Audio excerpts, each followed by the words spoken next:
جالي التعليق ده من شخص مش عارف اقول عليه محترم جدا بصراحة. فحبيت بدل ما اكتب ارد عليه بفيديو عشان يبقى احسن لكل الناس تشوفه وتعرف. لما واحد بيقلل من قيمة باسبور غير حياة ملايين، يبقى المشكلة مش في الباسبور، المشكلة في نظرتك لنفسك. الباسبور اللي انت بتتريق عليه ده خرج ناس كتير من الفقر للكرامة، من الخوف للأمان، من الحروب لبر الأمان، من مستقبل مسدود لمستقبل مفتوح على 180 دولة.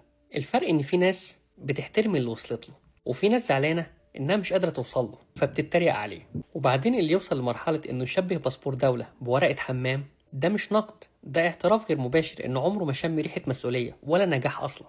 وبالمناسبة، اللي شايف إن الباسبور ملوش قيمة كده عمره ما شاف تأثيره الحقيقي، ولا شاف إزاي ناس بدأت حياتها من جديد بفضله. أنت حر تقول اللي يعجبك، بس خلي بالك كلامك ما بيهزش قيمة الباسبور، بس بيكشف قيمة اللي بيقوله. وشكرا ليك يا محترم، نورتنا. واشوفكم الفيديو الجاي في كندا بعيون واقعية.